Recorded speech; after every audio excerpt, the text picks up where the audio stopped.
Indonesia Tengah, Radio Republik Indonesia ini menghadirkan Warta Berita.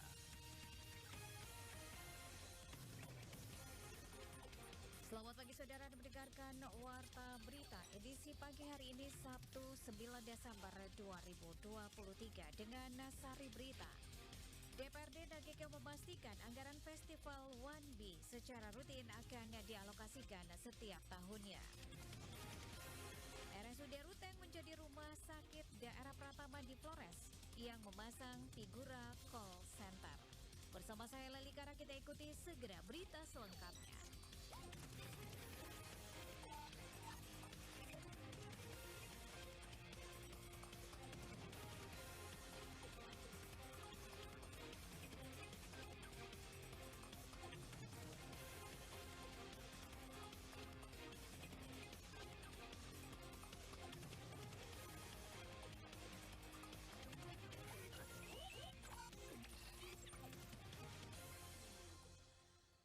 Pendengar, DPRD Nagekeo memastikan anggaran Festival 1B secara rutin akan dialokasikan setiap tahunnya.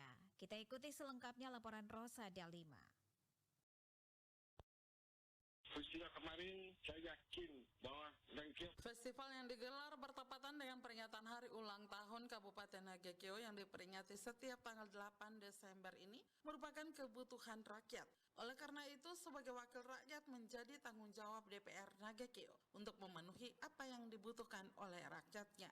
Demikian disampaikan Ketua DPRD Nagekeo Marcelinus Fabianus Ajobupu kepada RRI pada acara penutupan Festival ONEB di lapangan Berdikari Nagekeo Kamis sore. Marcelinus mengatakan dengan melihat animo komunitas, pelaku pariwisata, sekolah maupun lembaga instansi, serta UMKM selama 3 hari pelaksanaan festival, menunjukkan antusias yang tinggi dari masyarakat untuk menyukseskan festival tersebut.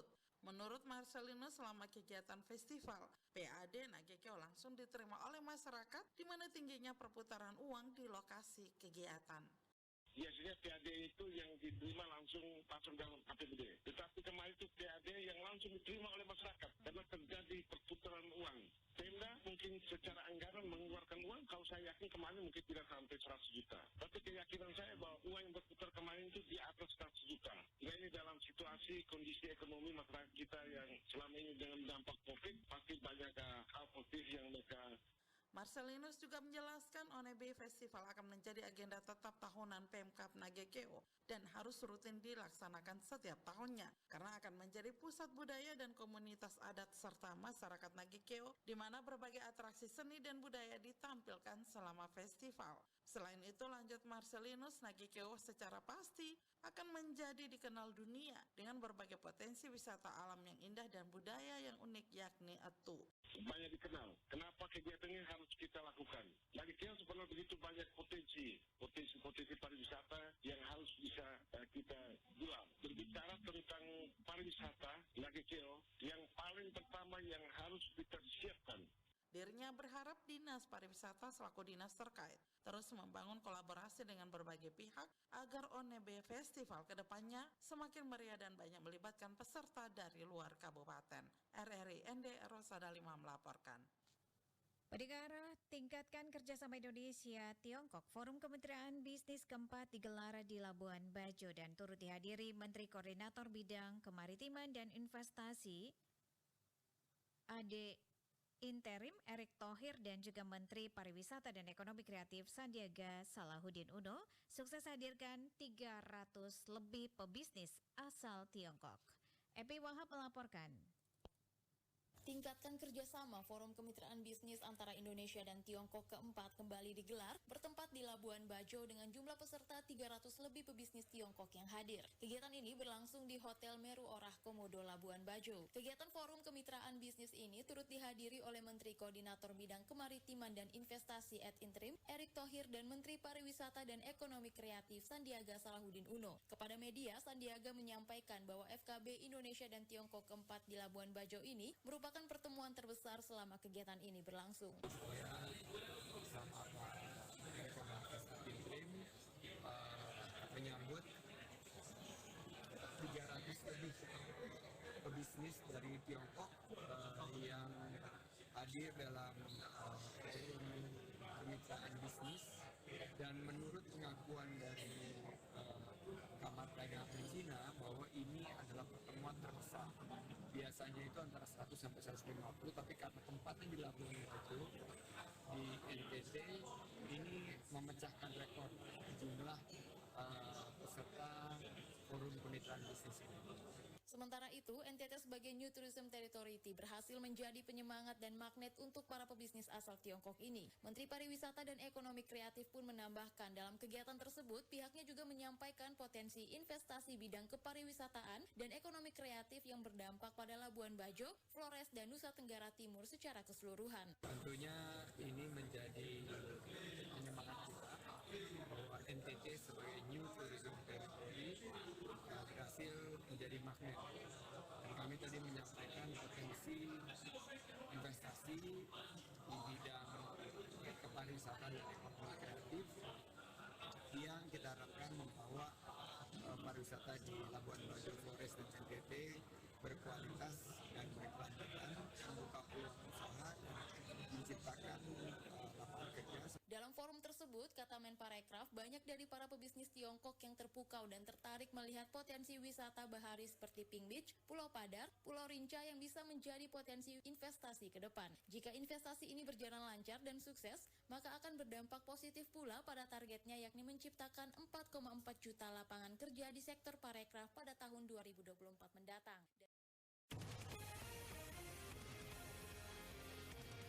Anda sedang mendengarkan Warta Berita RRI ND.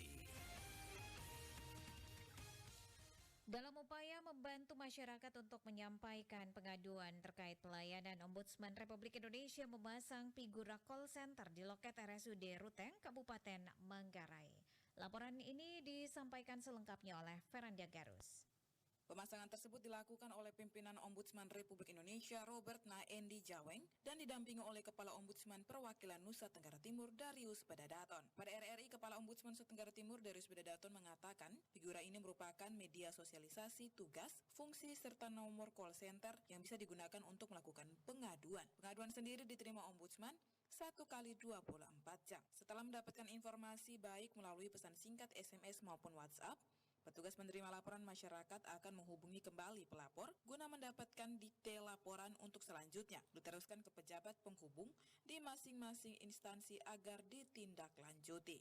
Untuk wilayah Flores ini baru kami lakukan untuk pertama kalinya di RSUD Ruteng kemarin. Kami kebetulan ada kunjungan ke Ruteng dan juga Rumah Sakit Umum Daerah Ruteng adalah tempat yang kami kunjungi, sehingga kami minta izin di direktur dan direksinya untuk memajang khusus di loket pendaftaran RSUD Ruteng. Nanti berkemungkinan kalau kami mengunjungi daerah lain mungkin akan kami pasang juga di unit-unit layanan selain rumah sakit di berbagai kabupaten di Flores. Selain rumah sakit daerah, pemasangan figura call center juga dilakukan di unit-unit lain seperti kantor lurah, puskesmas hingga kantor camat. Dengan terpajangnya figura ini, maka total figura yang sudah terpasang di Nusa Tenggara Timur sebanyak 119 figura. Menurut Darius, selama ini masyarakat NTT belum mengetahui laporan keluhan terkait pelayanan di daerah diberikan kepada siapa.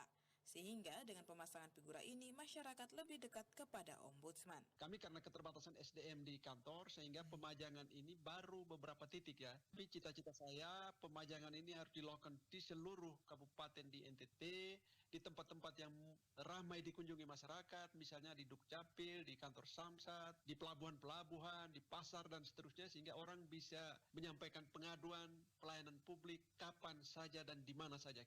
Dari data aplikasi pengaduan di Ombudsman Republik Indonesia, substansi yang paling banyak dilaporkan oleh masyarakat Nusa Tenggara Timur yaitu persoalan terkait sertifikasi tanah di Badan Pertanahan Kabupaten atau Kota, kemudian pelayanan di institusi kepolisian mulai dari Polsek hingga Polres, dan layanan pendidikan.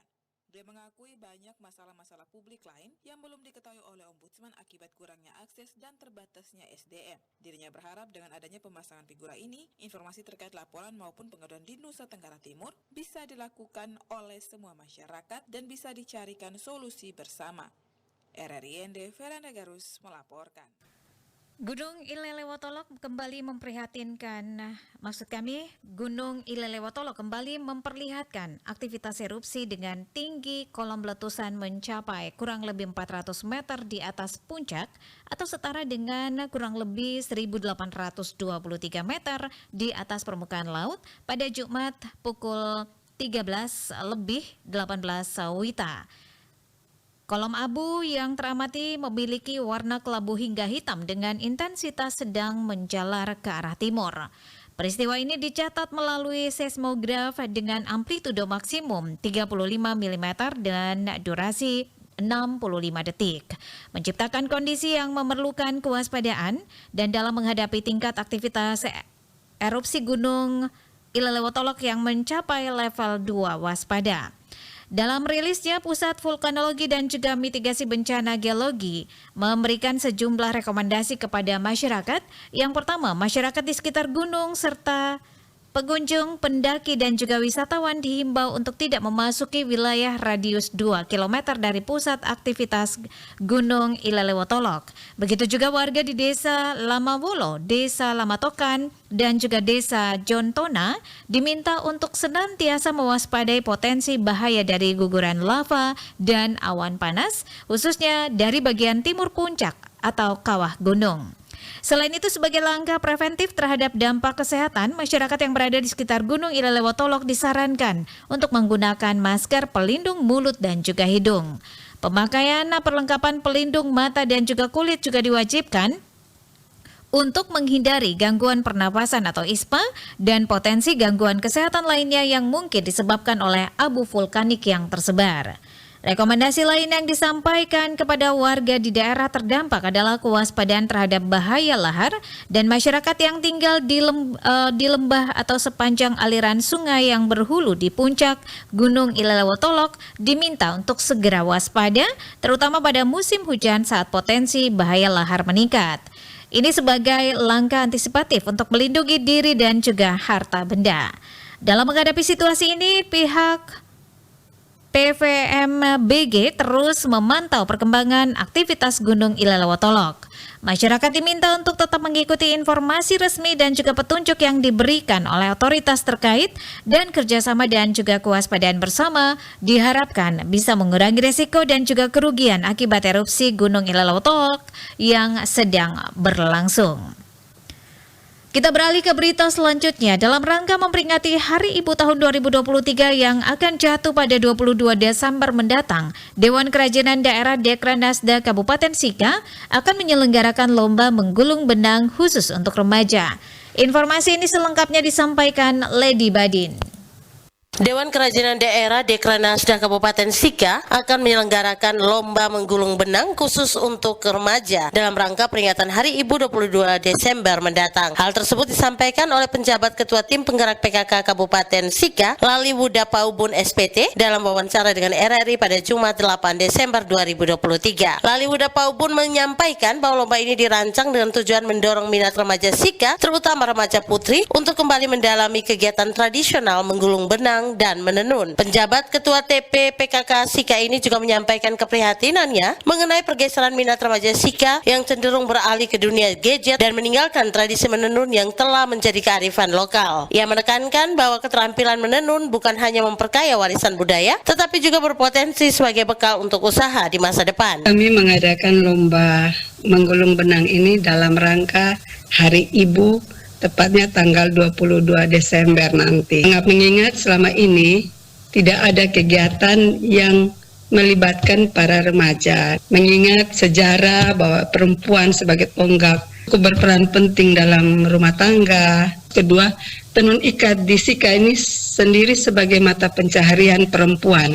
Itu yang paling penting. Itu sebagai mata pencaharian perempuan, selama ini yang tertarik untuk tenun ikat ini hanya mama-mama, sedangkan remaja putri itu hampir sudah tidak suka dengan kegiatan tenun menenun ini. Untuk itu kita mau membuat kegiatan ini untuk menarik minat dan memperkenalkan salah satu bagian dari proses menenun ikat itu adalah menggulung benang. Dalam lomba tersebut, peserta terutama remaja putri diharapkan dapat menyalurkan kreativitas mereka melalui keterampilan menggulung benang. Dan Lali berharap bahwa melalui kegiatan tersebut, minat generasi muda akan kembali tertarik pada kegiatan menenun sehingga kearifan lokal tidak hilang di tengah arus zaman. Selain menjadi sarana hiburan dan kompetisi positif, lomba ini juga diharapkan menjadi langkah nyata dalam membangun kepedulian terhadap keberlanjutan tradisi menenun. Dan melalui lomba menggulung benang ini, Dekranasda Sika berupaya memotivasi generasi muda untuk tidak hanya menjadi konsumen teknologi, tetapi juga menjaga dan mengembangkan kearifan lokal yang merupakan kekayaan budaya bangsa. Intinya regenerasi penenun ikat di Kabupaten Sika ini. Karena semakin hari semakin berkurang remaja putri itu lebih banyak tertarik pada gadget dibandingkan proses tenun ikat itu sendiri. Ini pesertanya dari 21 kecamatan. Di dalam kegiatan ini yang kita lakukan ada dua perlombaan, yaitu pertama lomba menggulung benang, yang kedua lomba mempromosikan produk tenun ikat itu sendiri. Karena di Kabupaten Sika ini setiap motif dari setiap kecamatan itu punya arti dan makna yang berbeda-beda. Dekranasda Sika berharap bahwa lomba menggulung benang ini dapat menjadi langkah awal untuk mengembalikan tradisi menenun yang merupakan bagian tak terpisahkan dari identitas budaya Sika. Dan dukungan aktif masyarakat diharapkan agar acara ini dapat berlangsung sukses dan berdampak positif bagi keberlanjutan kegiatan menenun di Kabupaten Sika. RRI ND Lady Badin melaporkan. Dan pendengar RRI, umat Katolik sewilayah Paroki Santa Maria Immaculata Dona merayakan puncak peringatan HUT Paroki ke-108 diawali dengan perayaan Ekaristi Kudus. Laporan disampaikan Rovinus Vula. Puncak peringatan HUT Paroki Santa Maria Immaculata Dona diawali dengan misa syukur dipimpin Pastor Paroki Dona RD Ambrosius Nanga bersama 8 pastor konselebran. Misa syukur diikuti ratusan umat Katolik dari 4 stasi sewilayah Paroki Dona berlangsung di Gereja Santa Maria Immaculata Dona pada Jumat 8 Desember 2023. Perayaan hari ulang tahun Paroki Santa Maria Immaculata Dona tahun 2023 mengusung tema merangkai cinta menabur kasih untuk menjadi garam dan terang bagi sesama. Usai misa syukur dilanjutkan dengan acara ramatama sederhana berlangsung di halaman Gereja Santa Maria Immaculata Dona. Ketua Panitia Penyelenggara Arnoldus Dewa dalam laporan mengatakan tanggal 8 Desember tahun 2023 merupakan hari yang penuh rahmat untuk bersyukur dan memaknai perjalanan hidup sebagai paguyuban umat beriman khususnya umat Katolik karena Paroki Santa Maria Immaculata Dona telah memasuki usia 108 tahun. Dikatakan Paroki Dona telah mengalami begitu banyak tantangan dan sukacita dalam pembangunan komunitas dan pertumbuhan umat Katolik. Ia menjelaskan, menyambut hari ulang tahun Paroki ke-108, panitia telah melaksanakan berbagai rangkaian kegiatan diawali dengan jalan sehat bersama seluruh umat Katolik sewilayah Paroki Dona. Hari ini adalah hari yang penuh rahmat untuk kita syukuri dan kita maknai perjalanan hidup kita sebagai paguyuban umat beriman paroki yang telah memasuki usia 108 tahun. Peringatan hari ulang tahun Paroki Dona, panitia telah melaksanakan berbagai kegiatan dan lomba. Di bidang kerohanian dilaksanakan lomba baca kitab suci, kuis kitab suci, lomba mazmur, paduan suara, sementara di bidang olahraga pertandingan bola kaki mini, pertandingan voli bagi remaja. Pastor Paroki Dona RD Ambrosius Nangan dalam sambutan mengatakan perjalanan menuju hari puncak berbagai rangkaian kegiatan telah dilewati. Dijelaskan jauh-jauh hari sebelumnya panitia terus merapatkan barisan untuk memastikan HUT Paroki harus dirayakan dengan suasana baru, suasana yang penuh sukacita dan penuh kegembiraan. Baiklah Bapak sekalian berdasih, tema kita pasti merangkai cinta menabur kasih. Mudah-mudahan kalimat ini selalu menjiwai diri kita dari waktu ke waktu supaya paguyuban, persekutuan dan komunitas kita senantiasa menjadi komunitas yang senang. Selaku Pastor Paroki RD Ambrosius bersama RD Ceslaus menyampaikan ucapan terima kasih kepada panitia yang telah mendesain acara hingga terlaksana dengan baik sampai pada puncak acara dengan sukacita. RD Ambrosius juga menyampaikan ucapan terima kasih kepada para pihak yang sudah menaruh perhatian dalam berbagai bentuk. Hadir dalam acara Ramatama Sederhana, Kanselarius Keuskupan Agung Ende, RD Yohanes Stefanus Lando bersama para romo, biarawati, aparat pemerintah kecamatan, desa, lurah, toko umat, toko masyarakat, TNI Polri, dan umat paroki Ndona. RRI Ende Rufinus Fula melaporkan.